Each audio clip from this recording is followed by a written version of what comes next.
10 साल के इंतजार के बाद आखिरकार इलेक्शन कमीशन ने जम्मू कश्मीर में इलेक्शन का ऐलान कर दिया है। 10 साल के तवील इंतजार के बाद अब जम्मू कश्मीर में इलेक्शन होने जा रहे हैं। जम्मू कश्मीर में होने वाले असेंबली चुनाव का इंतजार पूरा मुल्क कर रहा था। आखिरी बार जम्मू कश्मीर में 2014 में चुनाव हुए थे। दरअसल सुप्रीम कोर्ट ने 30 सितंबर 2024 तक जम्मू कश्मीर में चुनाव कराने का ऑर्डर दिया था। जम्मू कश्मीर से आर्टिकल 370 हटने के बाद ये पहला असेंबली चुनाव होगा। जम्मू कश्मीर से 5 अगस्त 2019 को आर्टिकल 370 हटाया गया था। वाज़ेह हो कि जम्मू कश्मीर में 3 मरहलों में असेंबली चुनाव होंगे। पहला मरहला 18 सितंबर, दूसरा मरहला 25 सितंबर, तीसरा मरहला 1 अक्टूबर होगा, जबकि नताइज 4 अक्टूबर को आएंगे। आपको बता दें कि जम्मू कश्मीर में 90 असेंबली सीटें हैं, वहाँ 47 कश्मीर में, वहीं जम्मू में 43 असेंबली सीटें हैं। दूसरी तरफ हरियाणा में भी 1 अक्टूबर को पोलिंग और 4 अक्टूबर को इसके नतीजे आएंगे। तो 10 सालों के इंतजार के बाद जम्मू कश्मीर में एक बार फिर से चुनावी बेगुल बच चुका है। 2014 के बाद अब 2024 में यहाँ इलेक्शन होने जा रहे हैं। The schedule of Haryana would be in the last phase, exactly coinciding with the third phase of J&K, nomination being on 5th of September, last date of making nomination on 12th of September, date of poll 1st October. मैं सिर्फ election commission से ये उम्मीद करूंगा, जो बहुत जरूरी है, कि लेवल प्लेइंग फील्ड सबको दें, सब पार्टीज को। ये नहीं कि एक को ज्यादा दे देंगे। और खासकर जो इन्होंने ऑफिसर्स को रातों रात चेंज किया है, इसका मतलब इन्हें मालूम था कि अनाउंसमेंट आएगा। मैं चाहता हूं कि इलेक्शन कमीशन इसको भी देखे, इन अफसरों को किस बिना पे चेंज किया गया है। अब पता लगेगा कौन तैयार था, कौन तैयार नहीं था।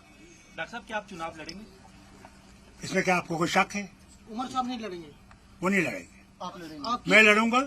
जब स्टेट रिस्टोर होगा, मैं उतर जाऊंगा और उमर साहब उस सीट से लड़ेंगे। डॉक्टर साहब, क्या आप अलायंस करने जा रहे हैं? अलायंस का इसीलिए तो मैं वापस आ रहा हूं, क्योंकि पार्टी हैज टू मीट। उसमें फैसला होगा कि अलायंस होगी या नहीं होगी। मतलब इच्छुक है कि किसी न किसी तरीके से यहाँ असेंबली बननी चाहिए और वो अपने लोगों को चुन सके, अच्छे नुमाइंदों को चुन सके, जो उनको डे एंड नाइट अपने तकलीफ़ात को सुने। ये मच अवेटेड था। तो आज अनाउंसमेंट आई और 3 फेजेस में जो उन्होंने कहा 18, 25 और 1 तारीख को यहाँ अंजाम दिया जाएगा। 4 तारीख को काउंटिंग होगी।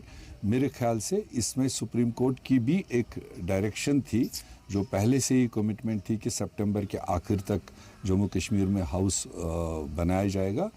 आज इलेक्शन कमीशन ने अनाउंस किया। मुझे लगता है जम्मू कश्मीर के लोगों के लिए जमहूरी तरीके से सबसे बड़ा खुशी का दिन ये है, जो शायद लोगों को लगता था कि अब जम्मू कश्मीर में चुनाव कभी होगा नहीं, मगर वो मौका अब उनको मिलेगा। अच्छी पार्टी, अच्छे मैनिफेस्टो को और अच्छे नुमाइंदों को चुन के भेजें, ताकि हाउस बनने के बाद में हम स्टेट रेस्टोर करने की अपनी लड़ाई जारी रखें। यहाँ लोगों की अपनी हुकूमत थी नहीं और उसका खमियाजा भी हमने भुगता है। आज चलिए देर आए दुरुस्त आए, इलेक्शन कमीशन के तरफ से 3 फेजेस में इंतखाबात के तारीख का ऐलान हो चुका है और बड़ी जल्दी से जो है ये शेड्यूल जो है समाप्त होगा।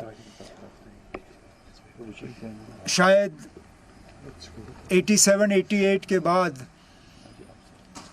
ये पहली मर्तबा है कि इतने कम अरसे के अंदर और इतने कम फेजेस में इलेक्शन जो हैं जम्मू कश्मीर में कराए जा रहे हैं। जाहिर सी बात है कि पॉलिटिकल पार्टीज़ के लिए ये एक नया तजुर्बा होगा, लेकिन मैं नेशनल कॉन्फ्रेंस के तरफ से इतना ही कह सकता हूँ कि हम पहले से ही इस दिन की तैयारी में लगे हुए थे और बिल्कुल फौरी तौर हम अपना इलेक्शन का सिलसिला जो है वो शुरू कर लेंगे।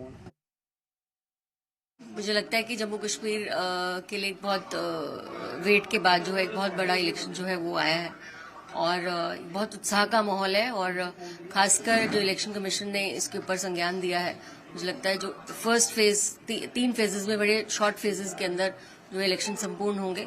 8 को पहला चरण का मतदान होगा और उसके बाद 18 सितंबर को और उसके बाद 25 को और फिर 1 तारीख को 3 चीजों में रहेगा। तो एक बहुत बड़ा उत्साह का माहौल है जम्मू कश्मीर के अंदर। भारतीय जनता पार्टी अपने पूरे उसके साथ, अपने संगठन के साथ और अपने पूरी चीजों के साथ जो है इलेक्शन के मूड में जो है वो स्थापित रहेगी।